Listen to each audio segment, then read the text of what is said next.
우리 하나님 말씀 우리 함께 봅니다. 창세기 3장 17절부터 21절까지 말씀입니다. 창세기 3장 17절부터 21절까지 말씀 우리 한 목소리로 같이 읽겠습니다. 시작. 아담에게 이르시되 내가 내 아내의 말을 듣고 내가 내게 먹지 말라 한 나무의 열매를 먹었은즉 땅은 너로 말미암아 저주를 받고 너는 내 평생에 수고하여야 그 소산을 먹으리라. 땅이 내게 거시동굴과 엉겅퀴를 낼 것이라. 내가 먹을 것을 밭의 채소인즉 내가 흙으로 돌아갈 때까지 얼굴에 땀을 흘려야 먹을 것을 먹으리니 내가 그것에서 취함을 입었음이라. 너는 흙이니 흙으로 돌아갈 것이니라 하시니라. 아담이 그의 아내의 이름을 하와라 불렀으니 그는 모든 산자의 어미가 됨이더라. 여호와 하나님이 아담과 그 아내를 위하여 가죽옷을 지어 입히시니라. 아멘. 아멘. 여러분 오늘 하나님 말씀 보면은 하나님께서 뱀과 여자에 이어서 아담에게도 이제 저주를 하세요. 하나님께서 아담에게 저주하시기 전에 먼저 아담이 왜 저주를 받게 되는지 그 이유에 대해서 말씀하세요. 내가 내 아내의 말을 듣고 내가 먹지 말라 한 나무 열매를 먹었은즉 하나님께서 처음 아담에게 내가 내게 먹지 말라 명한 그 나무 열매를 내가 먹었느냐 이렇게 물으셨을 때 아담은 어떻게 변명했어요? 하나님께서 내게 주셔서 나와 함께 하신 여자가 그 나무 열매를 줌으로 내가 먹었어요. 이렇게 변명을 했어요. 근데 여러분 아담이 하나님께 한 이 변명은 아담의 죄를 덮을 수 없더라는 거예요. 예. 여러분 하나님의 말씀에 대한 불순종은 그 어떤 것으로도 덮어지지가 않아요. 하나님께서는 네가 네 아내의 말을 듣고 내가 내게 먹지 말라 한 나무 열매를 먹었은즉 이렇게 말씀하심으로 결국 아담은 하나님의 말씀보다 아내의 말을 듣고 복종하는 자가 되었더라는 거예요. 예. 여기서 듣다라는 히브리어 샤마는 복종하다라는 의미가 있어요. 그러니까 하나님의 말씀보다 하와의 말이 더 중요했고 더 우선됐고 그래서 그 말에 복종했어요. 아담이 변명으로 말미암아 아담은 자신이 얼마나 하나님의 말씀을 무시했는지 자기 스스로가 폭로하게 돼버린 거예요. 자기는 살려고 자기는 자기의 죄를 인정하지 않기 위해서 변명한 그 변명이 자신이 얼마나 하나님의 말씀을 무시하고 있었는지. 여러분 우리가 하나님 앞에 뭔가 자꾸만 변명하면 변명할수록 우리의 죄가 드러나요. 여러분 뭐가 감추어지지 않아요. 다 우리의 쓴뿌리가 우리의 악이 드러나게 돼 있단 말이죠. 그리고 여러분 아담은 자신이 하나님의 말씀에 불순종한 그 이유에 대해서 순종하지 못한 이유에 대해서 마치 하와 때문인 것처럼 그렇게 말을 하죠. 표면적으로 그렇죠. 표면적으로는 아담은 하와의 말을 듣고 선악과를 먹었어요. 그러나 아담의 내면에는 이미 하와와 동일한 마음을 갖고 있었다 그랬잖아요. 아담 역시 눈이 밝아져서 하나님처럼 되고 싶은 그 욕망이 그 교만함이 그 속에 있었더라는 거예요. 제가 한번 얘기 드렸잖아요. 우리 속에 우리가 누군가에게 어떤 사기를 당했을 때 내 안에 많은 경우 욕심이 있기 때문이에요. 욕심이 있기 때문에. 그래서 사기를 당할 때 나한테 사기를 치는 그 사람의 말만 옳게 느껴져요. 네. 왜냐하면 그 사기치는 사람의 말과 내 욕심이 하나가 됐기 때문이에요. 저도 사기를 당해봤지만 결국 사기를 당하는 이유는 욕심이었어요. 욕심이었어요. 다른 사람이 야 그거 이상하다. 야 그거 사기야 라고 저한테 여러 번 얘기했어요. 근데 안 들려요. 나에게 사기치는 그 사람의 말만 옳게 보이더라는 거예요. 왜? 그 사람의 말과 내 안에 있는 욕심이 하나가 돼버렸어요. 그러니까 아무 소리가 안 들리고 사기를 다 당하고 나서 그때 비로소 내가 잘못 생각했구나. 후회하게 되고 분노하게 되고 이 억울함을 어떻게 표현할 수가 없더라고요. 이 가난한 목회자를 등쳐먹는 사람도 있어요. 얼마나 힘들었는데 그런 사람은 내가 목회자라는 거 알면서도 등쳐먹더라고요. 근데 나중에 하나님 앞에 원망할 수가 없었어요. 하나님이 하나하나 내가 뭘 잘못했는지 하나님께서 깨닫게 해주시는데 너무 창피해가지고 회개밖에 할 게 없더라고요. 결국엔 제 안에 있는 욕심과 하나님을 신뢰하지 못했던 그 마음들이 그렇게 사기를 당하게 하더라고요. 여러분, 아담이 표면적으로 하나님의 말씀을 듣고 선악과를 먹었지만 사실은 아담 안에 있는 그 욕심과 그 교만함이 하나님의 말씀에 불순종하게 만든 거예요. 아무리 변명하면 변명할수록 아담은 자신의 죄만 더 두드러지게 나타나게 하는 거라는 거죠. 여러분, 우리가 하나님 앞에 범죄했을 때, 하나님의 말씀에 불순종하게 됐을 때 자꾸 누구 때문이야? 누가 이렇게 말해서, 누가 이렇게 하라고 해서, 여러분 이렇게 하나님 앞에 변명하지 않기를 간절히 원해요. 그리고 누구도 원망하지 않기를 간절히 원해요. 아무리 누구 때문에 이렇게 됐다고 말하고 싶겠지만 가만히 하나님 앞에 무릎 꿇고 기도해 보세요. 하나님은 너 때문이야 라고 말씀하세요. 네 욕심 때문이야, 네 교만 때문이야, 네 악함 때문이야, 네 완악한 마음 때문이야. 그렇게 말씀하실 거란 말이에요. 결국 하나님의 말씀보다 누구의 말이, 그리고 내 욕심이 우선된 거는 변명할 수 없어요. 변명할 수 없어요. 여러분, 그 어떤 것보다 하나님의 말씀이 내 삶에 우선이 되려면 그 말씀을 굳게 믿고 붙들어야 돼요. 다른 거 없어요. 그냥 굳게 믿는 거예요. 그래서 이사야서 7장 9절에는 만일 굳게 믿지 아니하면 너희는 굳게 서지 못하리라. 단순해요. 말씀을 굳게 믿는 자는 그 말씀의 반석 위에 굳게 서게 되고, 그 말씀을 굳게 못 믿는 자는 어떻게 돼요? 못 선대요. 다 무너진대요. 간단해요, 여러분. 간단해요. 여러분, 사단은 여러 사람들을 통해서 또 여러 상황들을 통해서 내 마음에 있는 악한 것들을 자꾸만 부추겨요. 자꾸만 범죄하게 만들어요. 하나님의 말씀보다 앞서게 만들고 하나님의 말씀을 굳게 붙들지 못하게 만들어요. 그리고 자꾸만 누구 때문이었어, 어쩔 수 없는 상황 때문이었어, 이렇게 자꾸 말하게 변명하게 된단 말이죠. 아니요. 사실은 이유는 하나예요. 하나님의 말씀을 굳게 못 믿은 것. 그 이유예요, 여러분. 여러분, 하나님 앞에 우리가 불순종하고 누구의 말 때문에, 누구 때문에 죄를 짓게 됐다면 여러분 그냥 하나님 앞에 회개하세요. 그냥 회개하세요. 그게 최선이에요. 회개하세요, 여러분. 누구 때문이 아니에요, 여러분. 나 때문이에요. 나 때문이에요. 하나님께서는 하나님 말씀에 불순종한 아담을 저주하시는데 17절, 18절을 보면 아담의 죄로 말미암아 땅이 저주를 받게 되고 아담으로 말미암아 하나님의 저주를 받은 땅은 어떻게 해요? 아담에게 가시덤불과 엉겅퀴를 낸다 그래요. 그래서 아담은 평생 땀을 흘리는 수고를 해야만 소산을 먹을 수 있게 됐어요. 지난주에 잠깐 말씀드렸지만 여기서 수고한다라는 단어는 어떤 단어랑 똑같다 그랬어요. 여자가 해산하는 그 고통과 똑같은 단어를, 그 해산하는 고통과 똑같은 단어를 쓰면서 얼마나 수고해야지, 얼마나 소산을 먹기 위해서 얼마나 고통이 뒤따르게 되는지 하나님은 말씀해 주셨어요. 그래서 공동번역 성경 같은 경우에는 너는 죽도록 고생해야지 먹고 살리라, 이렇게 표현했어요. 맞는 말이에요. 원어를 잘 표현한 거예요. 죽도록 고생해야지 먹을 수 있어. 왜냐하면 너의 삶에 계속해서 평탄하게 계속 너 소산을 얻을 수 있는 게 아니라 계속 땅에 엉겅퀴와 가시덤불을 낼 거거든. 단순히 이거는 가시덤불과 엉겅퀴라는 건 단순히 그냥 농사 짓는데 그 자풀을 이야기하는 게 아니에요. 가시덤불을 얘기하는 게 아니에요.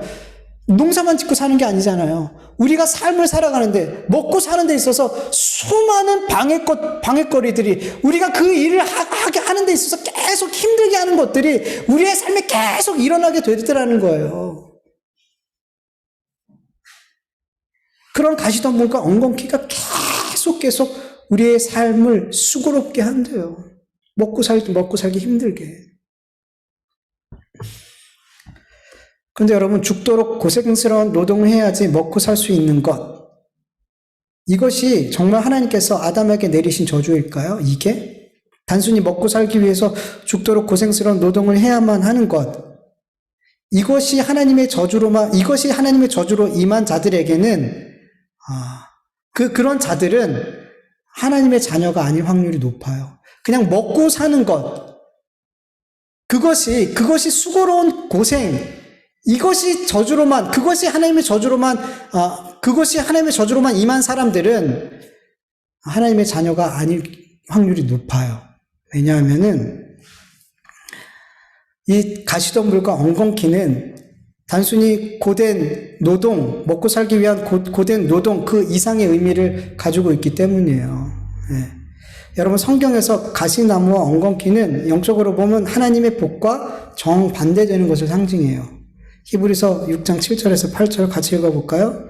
땅이 그 위에 자주 내리는 비를 흡수하여 밭가는 자들이 쓰기에 합당한 채소를 내면 하나님께 복을 받고, 만일 가시와 엉겅퀴를 내면 버림을 당하고 저주함에 가까워 그 마지막은 불사름이 되리라. 아멘. 가시와 엉겅퀴는 영적으로 하나님께 버림당함과 저주와 불사름을 상징해요. 즉 하나님의 심판의 대상이라는 거예요. 하나님께 저주받은 땅은 아담에게 가시덤불과 엉겅퀴를 내요. 네. 그리고 이런 것들은 마지막에 하나님 앞에 버림당하고 불태워짐 당하고 저주받게 될 거라는 거예요. 네. 여러분 19절을 보면 하나님께서 아담에게 너는 흙이니 흙으로 돌아가라 그러죠. 여러분, 아담 자체가 땅이고 아담 자체가 흙이에요. 땅이 아담에게서 가시와 엉겅퀴를 난다는 것은 땅이고 흙 자체인 죄인된 아담의 심령 가운데서 하나님께 버림당하고 불태워짐 당하고 저주받게 될 가시와 엉겅퀴가 나온다는 말이에요, 여러분. 네. 여러분, 죄인된 심령 안에서 어떤 것들이 나와요? 마태복음 7장 21절에서 23절 같이 읽어볼까요? 속에서 곧 사람의 마음에서 나오는 것은 악한 생각, 곧 음란과 도둑질과 살인과 간음과 탐욕과 악독과 속임과 음탕과 질투와 비방과 교만과 우매함이니 이 모든 것이 다 속에서 나와서 사람을 더럽게 하느니라. 아멘. 여러분, 우리의 타락한 심령 가운데서 이런 것들이 다 나온대요. 네. 이 모든 것은 마지막 때에 하나님 앞에 다 불태워짐 당하고 버림받고 저주받게 될 것들이란 말이에요. 이 모든 것은 거룩하지 않은 이 속된 것은 하나님의 나라에 발디딜 수 없단 말이에요. 근데 문제는 이렇게 하나님의 나라에 발디딜 수 없는 이 가시 덤불과 엉겅퀴가 하나님의 택한 백성의 심령에서도 나오더라는 거예요. 여러분, 분명 우리는 예수님을 믿음으로 말미암아 하나님 앞에 의로운 자가 됐어요. 우린 분명 예수님의 십자가의 보혈의 대속으로 하나님 앞에 죄 용서함을 받았어요. 그런데 여러분, 여전히 우리 속에서는 가시와 엉겅퀴가 계속 올라오고 있다는 것을 우리는 알고 있어요. 그래서 하나님의 택한 백성들은 자기 속에서 나오는 이 가시덤불과 엉겅퀴를 제거하기 위해서, 뽑기 위해서 얼마나 고생스러운 영적 싸움을 하는지 몰라요, 여러분. 내 안에 나오는 이 가시덤불과 엉겅퀴와 이 씨름이 얼마나 수고롭고 힘든지 바울은 이렇게 고백하죠. 로마서 7장 21절에서 24절 같이 읽어볼게요. 그러므로 내가 한 법을 깨달았노니 곧 선을 행하기 원하는 나에게 악이 함께 있는 것이로다. 내 속사람으로는 하나님의 법을 즐거워하되 내 지체 속에서 한 다른 법이 내 마음의 법과 싸워 내 지체 속에 있는 죄의 법으로 나를 사로잡는 것을 본다. 오라, 나는 곤고한 사람이로다. 이 사망의 몸에서 누가 나를 건져내랴. 아멘. 여러분, 이 씨름이 힘든 이유는 내가 못 이기기 때문이에요, 여러분. 내 힘으로 내 속에서 올라오는 이 엉겅퀴와 가시를 잘라내고 제거할 수 있는 능력이 없더라는 거예요. 여러분 지난주 말씀을 마태복음 말씀 같이 나눴잖아요. 씨 뿌리는 자의 비유를 통해서 우리 속에 있는 이 심령에 있는 돌들, 가시덤불을 우리 스스로가 제거할 수가 없더라는 거예요. 성령께서 그 돌밭과 같은 심령을, 가시덤불과 같은 심령을 기경해 주시지 않으면 우리는 아무리 복음의 씨앗이 떨어져도 열매를 못 맺더라는 거예요. 마찬가지예요. 우리 속에서부터 올라오는 이 가시덤불, 이 엉겅퀴를 우리가 제거하고 싶은데 우리의 힘으로 안 되더라는 거예요. 그래서 바울 역시도 내 지체 속에 있는 이 죄의 법, 이 죄의 법이 적어져 가시덤불이고 이 엉겅퀴란 말이에요. 이 죄의 법, 육신의 법이 나를 사로잡아 나는 너무나 공고한 사람이 됐다. 난 너무 비참한 사람이 됐다라면서 탄식을 하더라는 거예요. 불가능하더라는 거예요. 그래서 여러분, 주님께서 우리 심령 안에 보내주신 성령님을 우리는 날마다 의지해야 되는 거예요. 이 성령님을 힘입어 우리 속에서 올라오는 이 가시와 이 엉겅퀴와 이 죄의 법과 늘 씨름해야 되는 거예요. 이 죄의 법과 육신의 법, 이 엉겅퀴, 이 가시를 성령님이 아니고서는 못 잘라내더라는 거예요. 여러분, 이 가시, 이 엉겅퀴, 이것을 잘라낼 수 있는 방법은 하나밖에 없어요.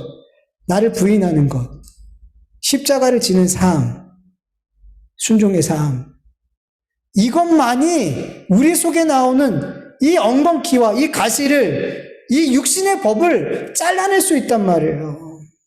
근데 우리가 안 되더라는 거예요. 내가 나를 부인하는 거 여러분 불가능한 일이에요. 불가능한 일이에요. 그래서 성령님을 우리가 붙들어야 되는 거예요. 예수 그리스도라는 머리를 붙들어야 되는 거예요. 그럴 때 우리가 할 수 없는, 우리에게 없는 능력이 성령님으로부터 나오게 되는 거예요. 그리고 내가 할 수 없는 자기 부인을 하게 되고 십자가를 선택하게 되고 하나님의 말씀에 순종하게 되는 거예요. 그것이 곧 엉겅퀴와 가시를 잘라내는 일이라는 거예요. 쉽지 않아요. 너무 힘들어요. 너무 힘들어요.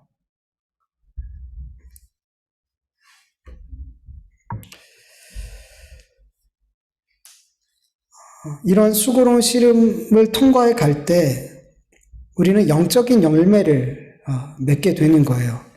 내 속에서 올라오는 이 가시와 엉겅퀴와 수고로운 씨름 없는 사람은 절대로 영적인 열매를, 성령의 열매를 맺을 수 없어요. 절대예요, 여러분. 갈라디아서 5장 19절에서 23절 읽어볼까요? 육신의 일은 분명하니 곧 음행과 더러운 것과 호색과 우상숭배와 주술과 원수 맺는 것과 분쟁과 시기와 분냄과 당짓는 것과 분열함과 이단과 투기와 술 취함과 방탕함과 또 그와 같은 것들이라. 전에 너희에게 경계한 것 같이 경계하노니 이런 일을 하는 자들은 하나님의 나라를 유업으로 받지 못할 것이요 오직 성령의 열매는 사랑과 희락과 화평과 오래 참음과 자비와 양성과 충성과 온유와 절제니 이 같은 것을 금지할 법이 없느니라. 아멘. 여러분, 우리 속에서 올라오는 엉겅퀴, 가시, 육체의 일, 육신의 법을 그냥 잘하게 내버려 두면 그 사람은 하나님의 나라를 유업으로 못 받는데요. 육체의 일은 분명하대요. 분명하대요, 여러분. 하나님의 백성들에게는 육체의 일이 분명하게, 내 속에서 나오는 그 육신의 법이 분명하게 보여진단 말이에요. 너무나 분명하게. 그래서 변명 못하는 거예요, 여러분. 너무 분명하기 때문에. 그런데 이런 일을 따르는 자는 하나님의 나라를 유업으로 절대로 받을 수 없어요. 성령의 열매를 못 맺어요. 성령을 힘입어 가시와 엉겅퀴를 잘라내고 육체의 일, 육신의 법을 이 잘라내는 수고로운 씨름한 자들에게서만 이 성령의 열매가 맺혀지게 되는 거예요. 그 열매를 통해서 우리는 이 땅에서 이미 하나님의 나라를 유업으로 내가 받았다라는 것을 확인하게 되는 거예요. 이 열매들을 통해서. 싸우지도 않고 열매를 기대하지 마세요, 여러분. 너무 공짜를 좋아하세요. 하나님은 정말 우리에게 많은 것을 공짜로 주셔요. 근데 성령의 열매는요, 여러분, 공짜가 아니에요. 이 열매는 우리가 수고롭게 씨름해야 돼요. 성령을 의지해서 씨름해야지 얻어지는 열매인 거예요. 물론 이 열매조차도 우리가 하나님 앞에 갔을 때 하나님의 은혜라고 고백할 거예요. 그럼에도 불구하고 우리는 이 씨름을 싸워야 되는 거예요. 이 씨름을 해야 되는 거예요. 그래야지 열매가 있단 말이에요. 그 열매를 통해서 우리는 확인한단 말이에요. 내가 주님의 자녀구나. 내 안에 성령님이 계신 게 맞구나. 확인하게 된단 말이에요. 지난주에도 말씀드렸잖아요. 이게 확인이 되지 않으면서 입으로만 믿는다고 하면서 믿음의 행위가 나타나지 않으면서 뭘로 내가 하나님의 백성이라는 걸 확인할 수 있겠냔 말이에요. 못한단 말이에요, 여러분. 열매로 그들을 알리라라고 말씀하시는데.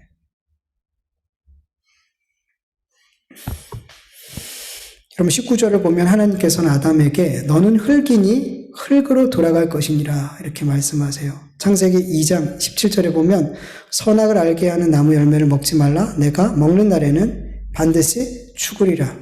다무트 반드시 죽는다 이렇게 말씀하신단 말이에요. 이 말씀이 지금 아담에게 응했어요. 여러분 하나님의 말씀에 불순종하고 하나님께서 있으라는 자리를 벗어나게 될 때 그때 사람은 자기가 어떤 존재인지를 가장 명확하게 보게 돼요. 가장 분명하게 보게 돼요. 왜냐하면 하나님의 말씀에 불순종하는 것은 곧 죽음이에요. 죽음이에요. 사람에게 죽음은 자기가 어떤 존재인지를 정말 분명하게 확인시켜 주는 거예요. 여러분 이 땅에서 아무리 많은 부와 명예와 인기와 많은 업적을 쌓아도 여러분 죽음 앞에서는 이 모든 것이 정말 아무것도 아닌 것이 되어버려요. 죽음은 그렇게 이 사람이 갖고 있는 모든 것을 그냥 아무것도 아닌 것처럼 그냥 아무것도 아닌 것처럼이 아니라 그냥 아무것도 아니게 만들어버려요. 죽음은 모든 사람에게 그냥 한 줌 흙으로 만들어버리더라는 거예요. 이 죽음은 어마어마한 힘이에요, 여러분. 하나님께 불순종하고 하나님을 떠난 자들은 하나님 앞에 정말 한 줌 흙에 불과한 존재예요. 여러분 흙으로 돌아간다는 건 죽음을 넘어서서 더 엄청난 의미를 갖고 있어요. 여러분 그냥 흙으로 돌아가 버린다는 건 하나님 앞에 그 존재가 아무런 의미가 없게 돼버린다라는 거예요. 하나님 앞에. 여러분 영원하신 하나님 앞에 영원토록 아무런 의미 없는 존재가 된다는 거 여러분 이거 얼마나 무서운 일인지 얼마나 두려운 일인지 한번 생각해 보셨나요? 하나님 앞에 아무런 의미가 없는 존재가 된다는 거. 여러분 히브리서 9장 27절 한 번 죽는 것은 사람에게 정해진 것이요 그 외에는 심판이 있어요. 네. 반드시 죽어요. 죄 때문에. 요한복음 5장 29절 말씀 보면 선한 일을 행한 자는 생명의 부활로 악한 일을 행한 자는 심판의 부활로 나오리라. 한 번 죽은 건 정해졌어요. 그런데 두 번 죽을 수 있어요, 여러분. 네. 선한 일을 한 자는 이거는 어떤 우리 행위가 아니에요. 간단하게 해서 예수 그리스도를 믿는 게 선한 일이고 예수 그리스도를 믿지 않는 게 악한 일이에요. 예수 그리스도를 믿는 자는 생명을 얻기 위해서 생명을 부활을 한단 말이에요. 그러나 예수님을 믿지 않는 자는 마지막 때 심판을 받기 위해서 둘째 사망을 받기 위해서 부활하게 된다고 말씀하고 있어요. 여러분 이 둘째 사망은 뭐예요? 성경에서 보면 불못이라 그러죠. 지옥에 불못에 떨어지는 게 둘째 사망이에요.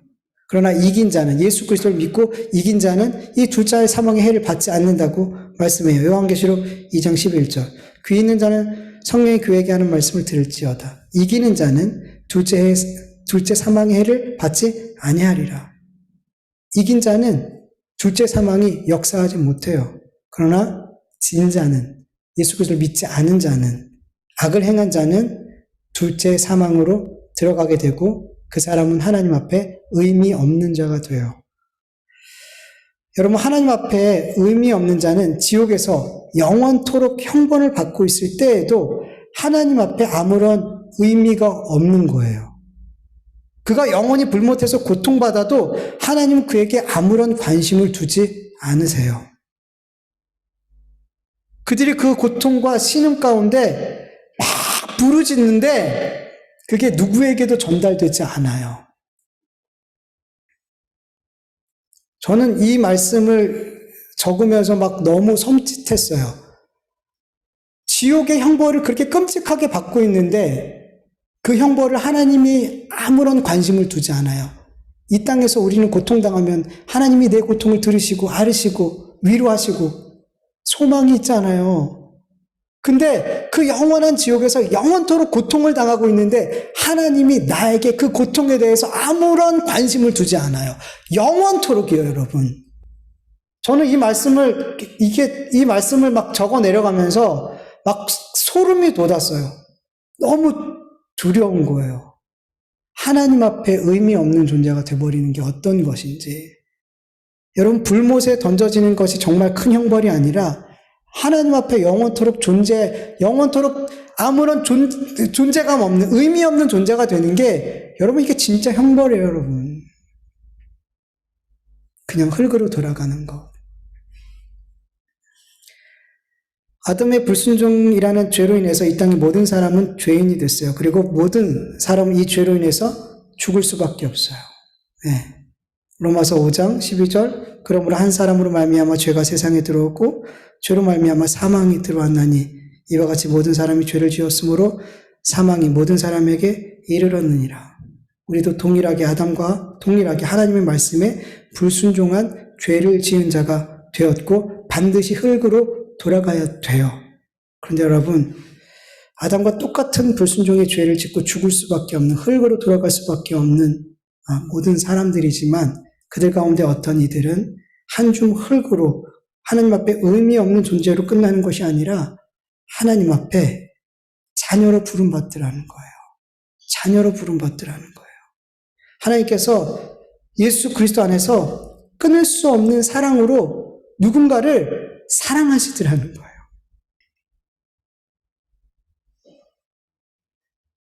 하나님의 그 저주를 생각하고 또 생각하고 그 저주가 얼마나 끔찍한 것인지를 우리가 알게 된다면 하나님이 우리를 자녀 삼으시고 하나님 앞에 영원토록 의미 있는 자로 우리를 부르셨다라는 이것이 얼마나 큰 사랑이고 은혜인지 알아지게 돼요.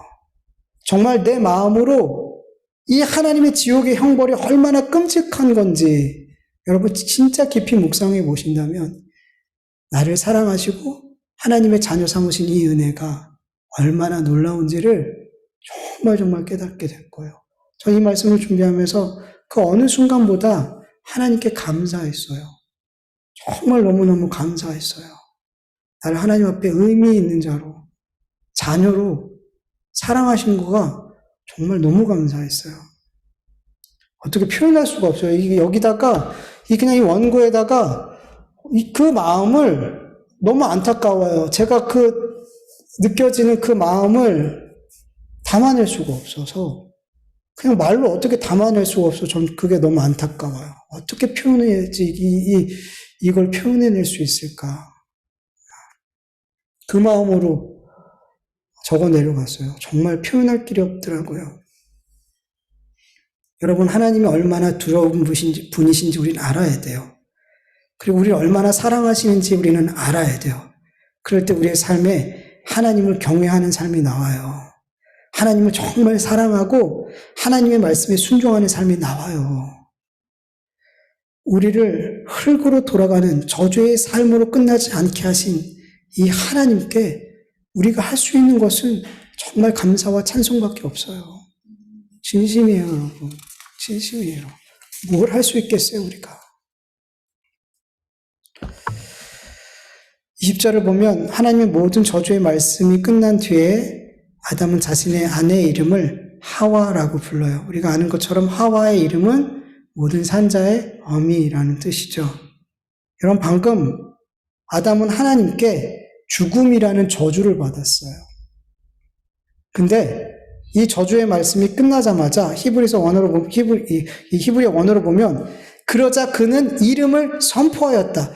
그러자 아담은 그 아내의 이름을 하와라 외쳤다, 선포했다 이렇게 표현하고 있어요. 저주의 말씀을 듣고 죽었다. 이게 아니라 하와를 보면서 너는 모든 생명의 어머니, 모든 산자의 어머니야 라고 선포하더라는 거예요.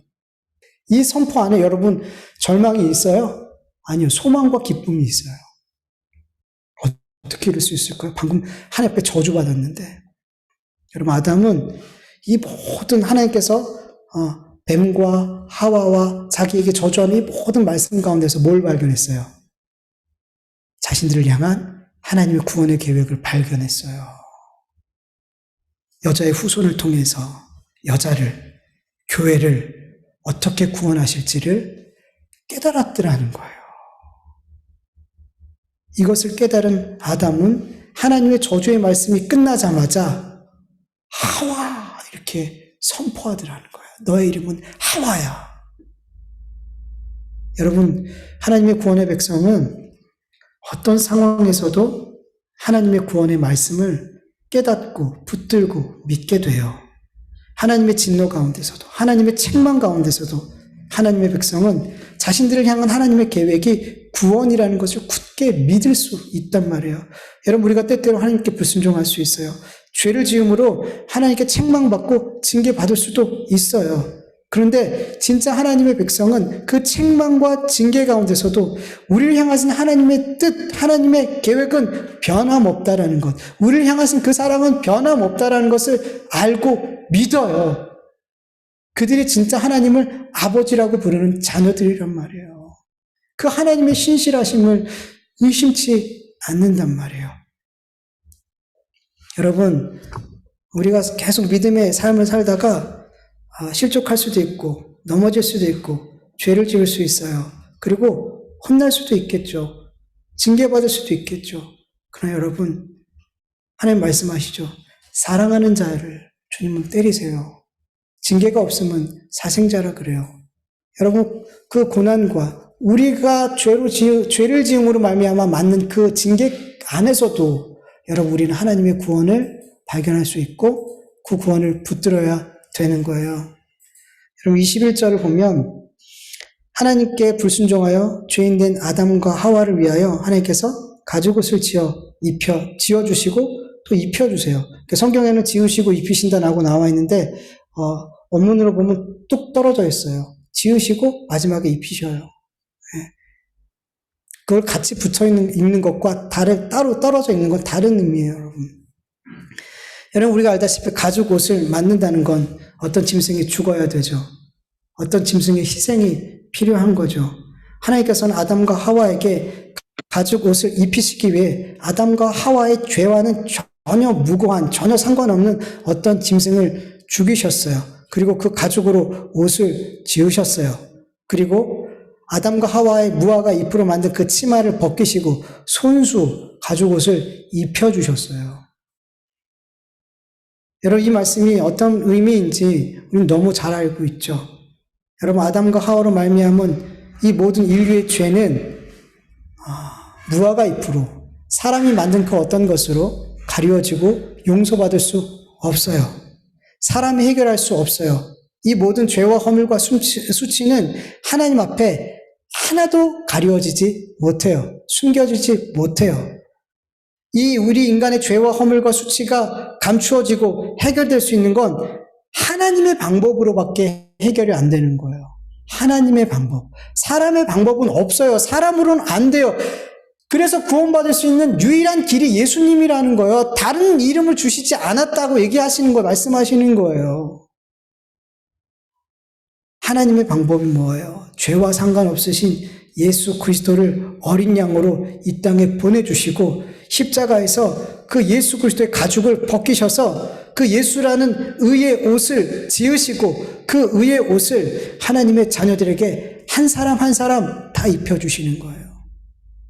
예수 그리스도의 의의 옷을 하나님께서 그 입혀준 자들만이 모든 죄와 허물과 수치가 가려워지고 거룩하신 하나님 앞에 설 수 있게 되는 거예요. 여러분, 짐승을 죽이고 그 가죽으로 옷을 지우고 그 가죽 옷을 아담과 하와에게 입히시는 것까지 모두 다 누가 하셨어요? 하나님이 하셨어요.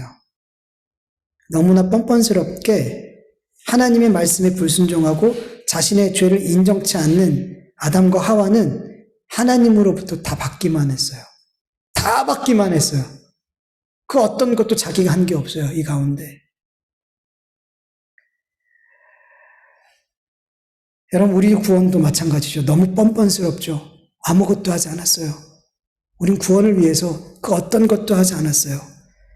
계속 하나님 앞에 죄인으로 살았고 죄를 인정하지 않는 자로 그렇게 살아왔던 우리인데 하나님께서 우리에게 성령을 부으시고 예수 그리스도를 믿게 하시고 예수 그리스도의 의의 옷을 입혀주셨어요. 다 받기만 했어요. 뻔뻔스럽게 받은 이 구원이고 자녀됨이지만 여러분, 예수 그리스도라는 이 가죽 옷을 입은 이후에는 여러분, 우리의 삶이 뻔뻔하지 않았으면 좋겠어요. 하나님 앞에. 몰랐으니까 우리가 그 구원의 은혜가 얼마나 큰지 모르고 그렇게 뻔뻔하게 받았어요. 그러나 우리가 이 예수 그리스도라는 의의 옷을 어떻게 입게 되었는지를 정말 알고 믿는다면 그 사람은 더 이상 그 예수 그리스도의 의의 옷을 입고 뻔뻔하게 살 수 없어요, 여러분. 뻔뻔하게 살 수 없어요, 여러분. 그럼에도 불구하고 뻔뻔하게 사는 사람은 예수 그리스도의 의의 옷을 입지 않은 사람이에요. 그런 사람이라고 볼 수밖에 없어요. 어떻게 이해할 수 있어요? 예수 그리스도의 의의 옷을 입고 어떻게 뻔뻔하게 예전처럼 하나님 앞에 그렇게 뻔뻔한 삶을 살 수 있겠어요? 못 살아요, 여러분. 너무 부끄러워서, 너무 죄송스러워서 그렇게 못 살아간단 말이에요. 예수 그리스도의 의의 옷을 걸치고 있는 자들은. 근데 그렇게 뻔뻔하게 사는 자들은 예수 그리스도의 의의 옷을 안 입은 거예요. 하나님이 안 입혀주신 거예요. 더 어떻게 그 이상 볼 수 없어요. 그 이상도 그 이하도 아니에요. 그냥 그거예요. 여러분, 이 땅에서 우리가 구원받으면 계속 확인되어져요. 계속 우리의 삶 속에서 내가 의의 옷을 입고 살아가고 있는지, 내가 성령의 열매를 맺고 살아가고 있는지, 내가 믿음으로 살아가고 있는지, 여러분, 우리의 삶에 늘 확인되어진단 말이에요. 확인되어져요, 여러분. 확인 안 될 것처럼 여러분 얘기하지 마세요. 그래서 성경은 그렇게 주님은 그렇게 살아라, 이렇게 살아라, 저렇게 살아라라고 끊임없이 얘기하는 거예요. 그리스도가 안에 있는 자들은, 의의 옷을 입은 자들은, 성령이 있는 자들은 그렇게 살 수밖에 없어요. 왜? 성령님이, 주의 말씀이 나를 그렇게 끌고 가시는데 어떻게 그렇게 못 살아요? 살아가게 되는 거란 말이에요. 그런 열매를 맺게 되는 거란 말이에요. 그래서 성경 그렇게 살아야지 구원받아서 그렇게 살라는 게 아니라 그런 삶이 나타나기 때문에 그렇게 살라는 거예요. 여러분, 은혜를 아는 자로 살 수 있기를 간절히 축원합니다. 제발 예수님 믿는다고 하면서 정말 하나님 앞에 뻔뻔한 삶 살지 않기를 간절히 축원합니다. 은혜를 아는 자로, 은혜를 입은 자로, 은혜를 깨달은 자로 살아갈 수 있는 우리 모두가 되기를 간절히 축원합니다. 우리 같이 말씀을 기억하면서 잠깐 기도하겠습니다.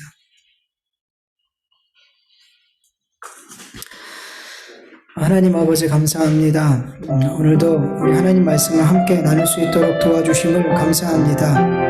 하나님께서는 계속 우리에게 열매로 나타난다고, 삶으로 나타난다고 우리에게 계속해서 말씀하고 계시는 가운데 있는 것은 우리의 삶이 자꾸만 하나님 앞에 입으로만 주여 주여 하고 있다는 것을 아버지 하나님, 그래서 주님께서 그렇게 말씀하시는 것 같아 아버지 속상하고 가슴이 아픕니다. 아버지, 저와 우리 온 성도들이 정말 열매 없는 삶을 살면서 성령이 있는 것처럼 살아가는, 정말 성령 열매가 내 안에 있잖아. 믿음의 삶이 나타나지 않아. 예수 그리스도의 은혜를 입고 살아가는, 그 의의 옷을 입고 살아가고 있다고 하면서 정말 내 삶에 하나님의 선하심과 의로우심, 그 삶이 나타나지 않는다면 하나님 회개하게 하여 주시옵소서. 아버지, 지금 내 삶에 무엇이 잘못됐는지, 아버지 내 삶에 어떤 우상이 나를 사로잡고 있는지, 내가 어떤 죄악에 붙들려 있는지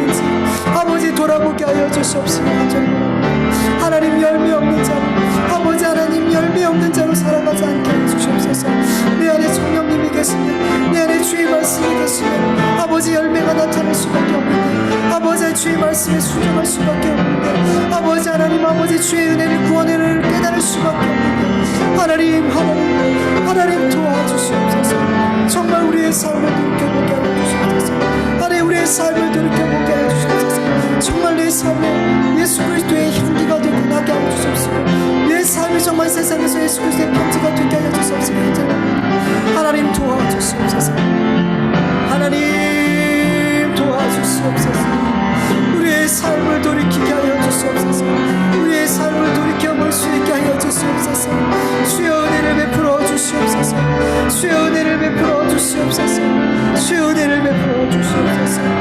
아버지 우리의 연약함을 말씀해 주시고 우리가 주의 뜻을 따라 살고 있습니다. 우리의 마음은 원이지만 우리의 육신의 몸이 우리를 사로잡고 우리를 아버지 죄악으로 이끌입니다. 아버지 그러나 그 순간순간 우리가 더욱더 주의 성령을, 주의 말씀을 굳게 믿고 굳게 붙들 수 있도록 도와주셔서 이 수고로운 싸움, 이 고통스러운 싸움을 멈추지 않고 싸우게 하여 주시옵소서. 피하지 않게 하여 주시옵소서. 피하지 않게 하여 주시옵소서. 피하지 않게 하여 주시옵소서. 주여 도와주시옵소서. 주여 도와주시옵소서.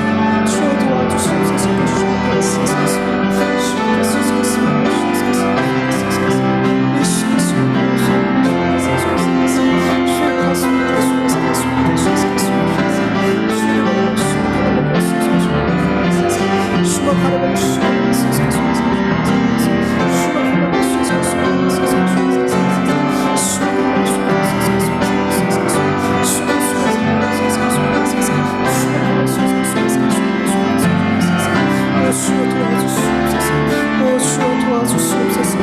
주여 싸울 수 있도록 도망가지 않도록 아버지를 도와주시옵소서. 아버지 쉬운 길을 선택하지 않게 하여 주시옵소서. 쉬운 길을 선택하지 않게 하여 주시옵소서. 지름길이 없습니다. 주님 이 정도를 이 주님께서 이 인도하신 이 좁은 길을 피하지 않고 가게 하여 주시옵소서. 주여 은혜를 보여주시옵소서. 감사합니다. 예수님의 이름으로 기도합니다.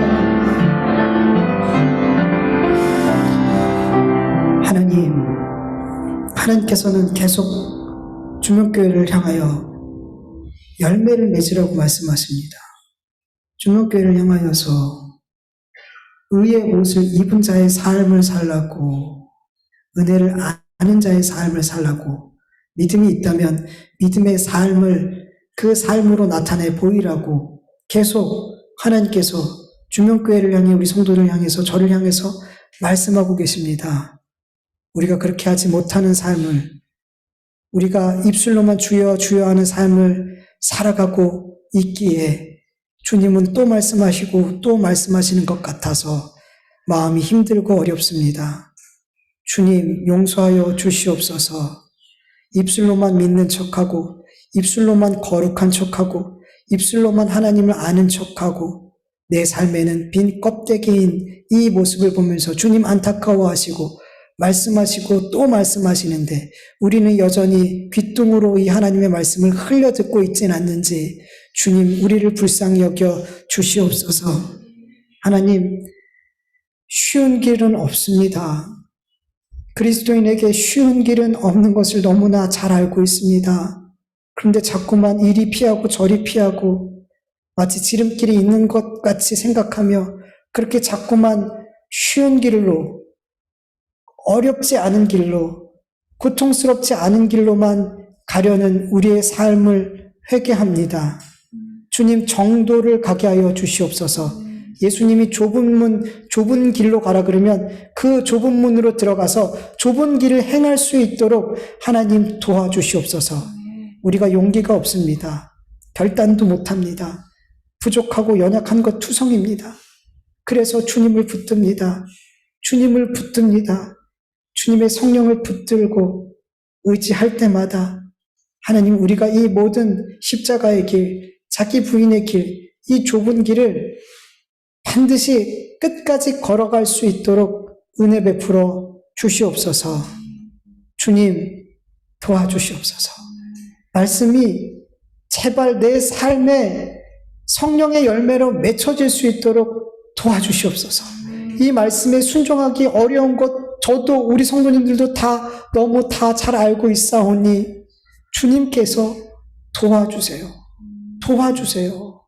우리가 할 수 없사오니 우리가 하나님의 택한 자녀이고 하나님의 그 끊을 수 없는 사랑 안에 있기에 하나님은 반드시 우리를 도와주실 줄 믿습니다. 우리가 구하게 하여 주시옵소서.